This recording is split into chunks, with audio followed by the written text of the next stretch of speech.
examples of CLT connections during this presentation.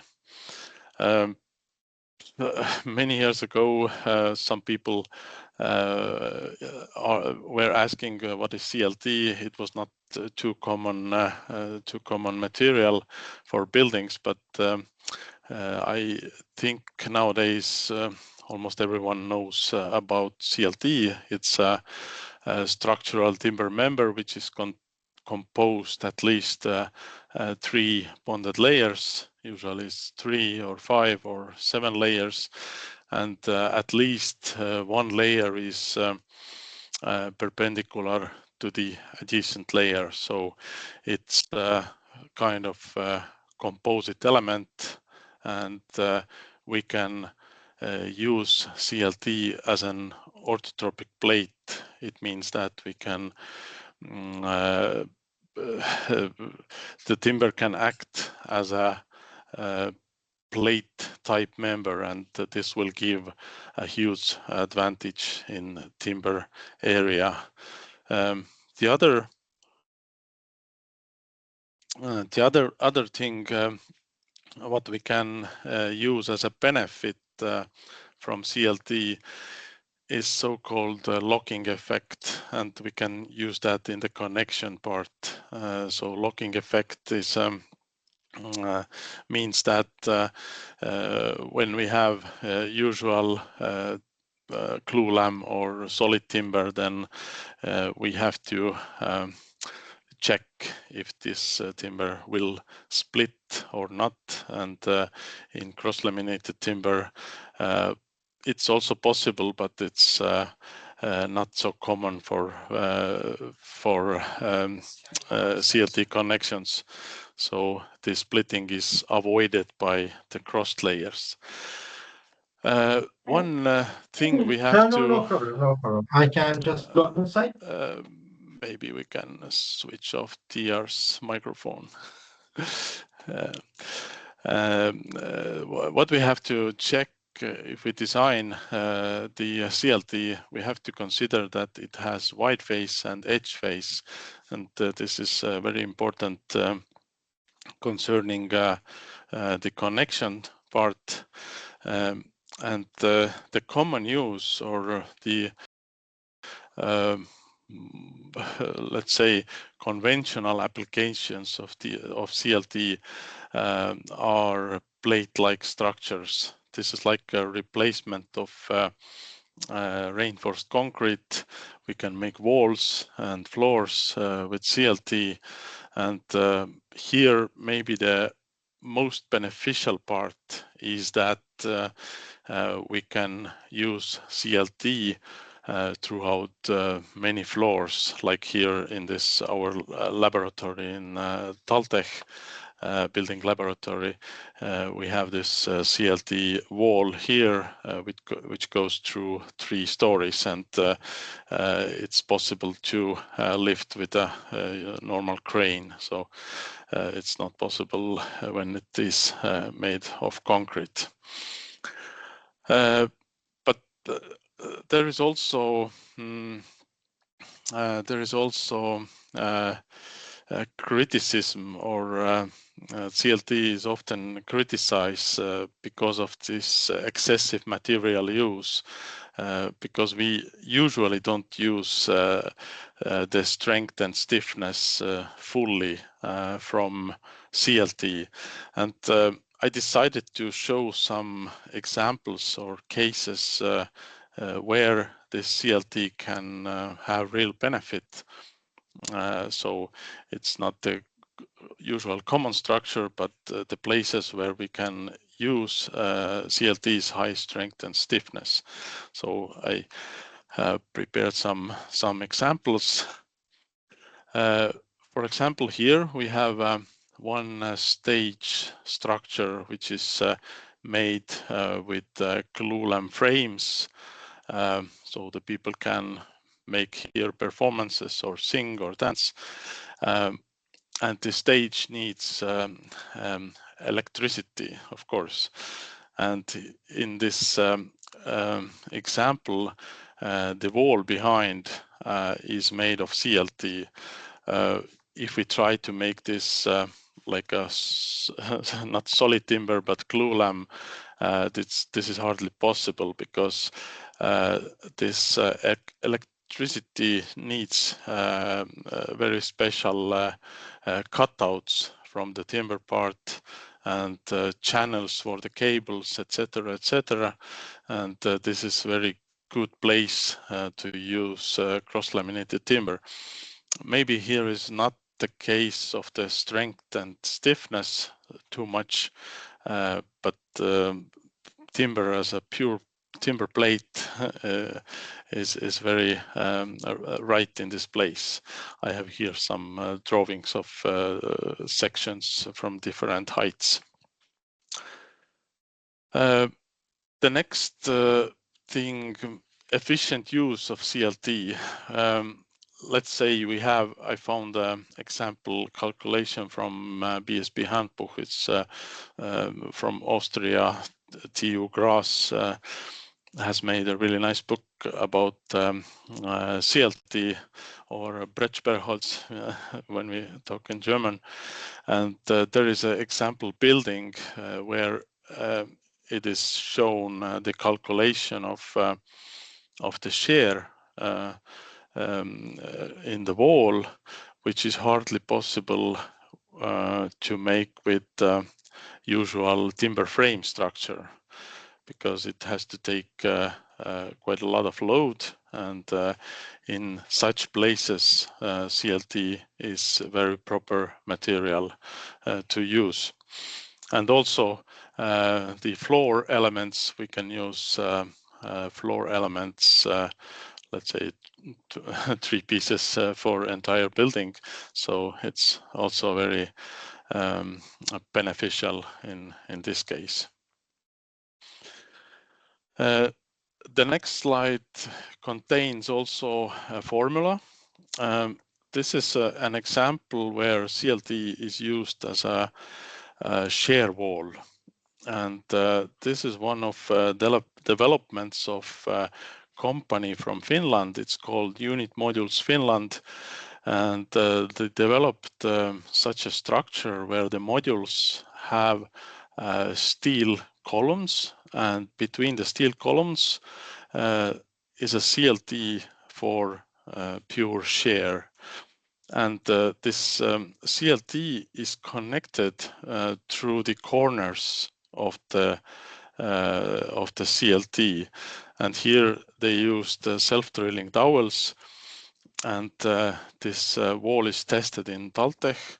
And actually this project, when this project started, it developed a much more wider project.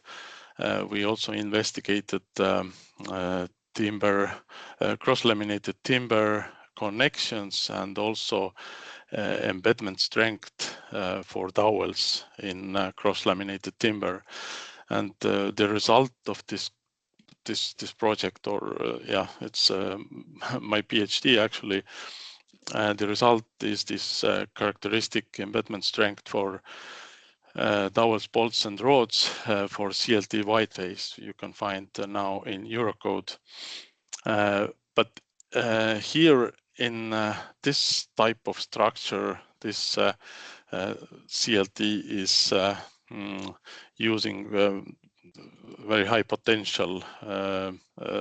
So what we can benefit from CLT, and we can use this dowel type fasteners here in this place. I also mentioned that this Unit Module Finland, they also developed some kind of robotics to create this type of shear wall together with columns. So it's very high sophisticated structure and high sophisticated production.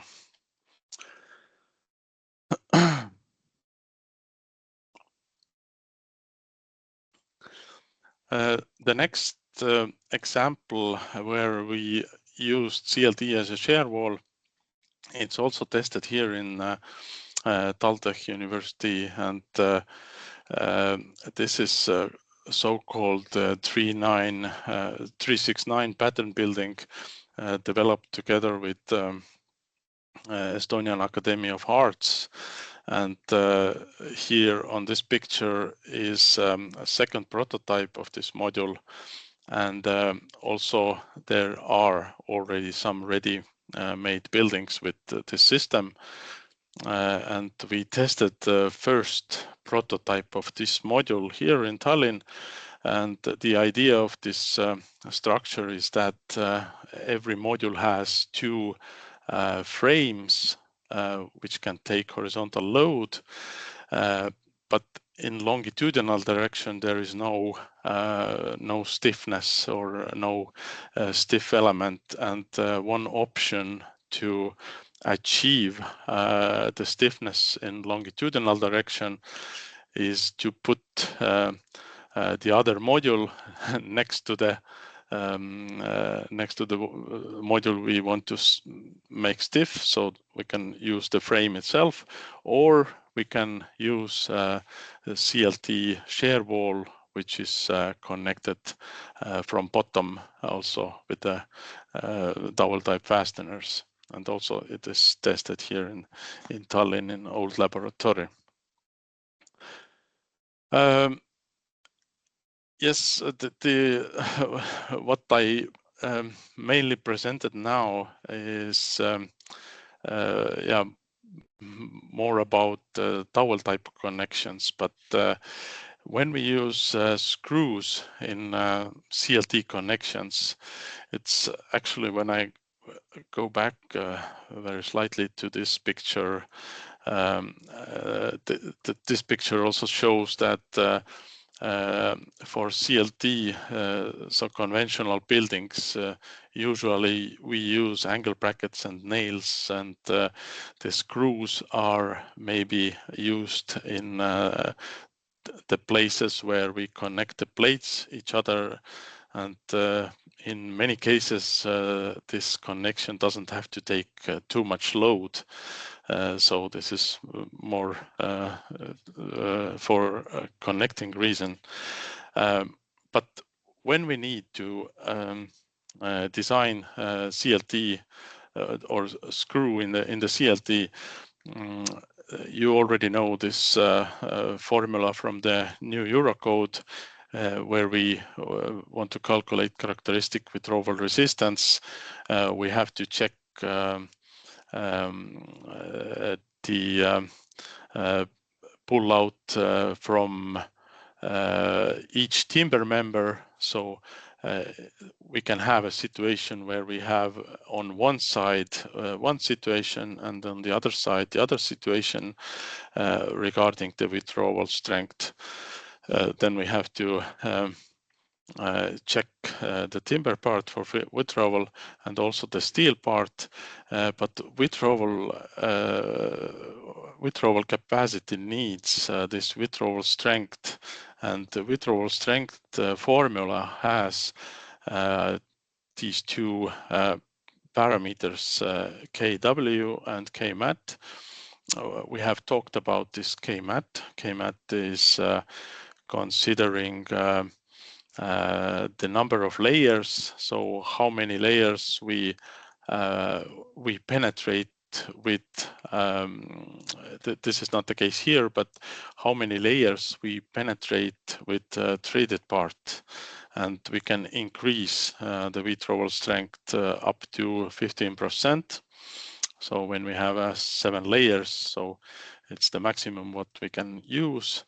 But maybe one beneficial part can be in the structures like this, so where we connect stiffening metal diagonal to the CLT. So here we can use this benefit where the screw will penetrate many layers. And also we have to be aware about the Kw, which considers the angle between the outer layer grain direction and the screw. So all calculations in CLT or all connection calculations in CLT are related, which are related to the grain direction, are considered as outer layer direction. So that's the main rule. So that was my part today. It went, yeah, a little bit faster, I accepted. So I can give more word to Enno, or if someone has a question, you can easily ask. Yeah, I like to give the word for audience. We have actually Eero today on the long run academy session at the last time, I would say. We have some new academy coming in, which means that Eero will get a little bit so-called relaxed position and can participate as a member. But if some of you are having a question to Eero, then feel it free. You can put that in a chat field, or you can ask directly. So if some of you have anything, then it's very welcome. Yeah, I just want to ask Eero about the new Eurocode for the timber. Is it some new regulation for the distance for the connector for CLT or for the distance between the screw, as you showed before, like when you have shear between two walls, that you can have it calculated and have which distance depend on your screw. But is it some regulation in the new Eurocode which say what's the max distance we can have it between the connectors or the screw? There's some limiting there? Yes, CLT is all new in the Eurocode, because in previous Eurocode there was no word about CLT. I cannot answer precisely the distances, and but yes, these are regulated, and I'm a little bit careful about commenting on the current version of new Eurocode, because I have seen some parts of the new amendment. It means that there are a lot of things already changing or improving. But yes, these distances and edge distances are regulated. But yeah, I rather not to tell something very specific. And about CLT and using outside house, what is your experience about it? Because if I look out my office window, I can see the building which is standing outside for this reason.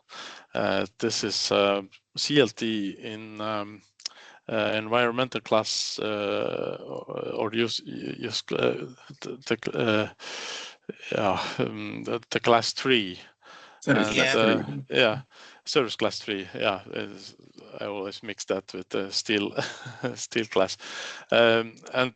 Yes, this is not too much investigated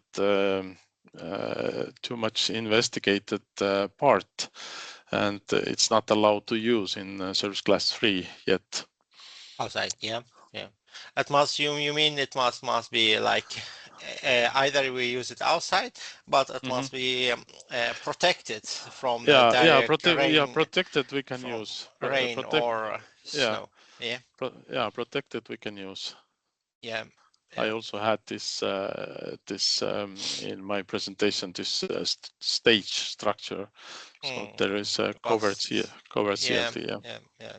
And what about, do you have, maybe it's outside of our our presentation, but what's about the fire reaction or fire resistant in CLT, and when we use the screw, because sometimes they say you must have resistant like R60 and must for the both the we say element, CLT element, and for the connection. When you have the screw inside the, as you showed before, when you have inside the element, how we can translate it? What's your opinion about that? Can we say, okay, because the wall is almost 60, the screw would be automatic 60 because it's injected? What's your opinion about that? Because I get many questions from the site engineer. Yeah, CLT fire, the behavior in the fire, yeah, it's investigated a lot here in Tallinn as well. And it's so CLT itself, but the connection part is yes, we need to cover the metal part, but there are more and more researchers where they investigated how the temperature will rise inside of the connection. And in Tallinn, we made an investigation where we heated the CLT, where was the bonded in rod inside the timber or inside the CLT, and I think the screw can have benefit here, because let's say if the temperature will rise a little bit in the screw, it doesn't affect too much the withdrawal strength. But the glued in rod was the glue was also heated up and lost the load carrying capacity. So here I think the screw connection can have much more place. Yeah, but yeah, it's better when it's hidden. Yeah. Thank you. Yeah, from my side, few words in the end. Thanks. If there is no questions, I'm looking at chat field. It looks like empty as well at the moment. So feel free to come shown in contacts direct to me, DR or Radoslav. Also Eero is supporting us. What I wanted to say, our future academies in March, April, May and June, we focus on support tools, kind of like ESSVE. Here on the view side, you will see that ESSVE QR mark, and as we know, you're able to work on it on mobile phone, scan it in, go it directly on website. Next academy is on March 11th. We introduced ESSVE Inspect Toolbox. Everybody's welcome to get the overview. Then we will open up also in May thermal insulation, software support on Excel. So we show you where to download it and how to work with that. That will simplify your work on thermal insulation, roof and facade connection areas. Then we coming some other reinforcement applications and notch applications, but you will hear more in then coming academies about those news. But here we are quite in a closed end, and maybe to get your attention before you leave, also with feedback from the poll that how did you evaluate today's academy, and you are welcome back in next time. So thank you very much, everybody who were participating. And thank you very much also Eero, who run along the 12 academies with us. So I wish you all the best, and you are welcome to give us your feedback. Thank you. Thank you.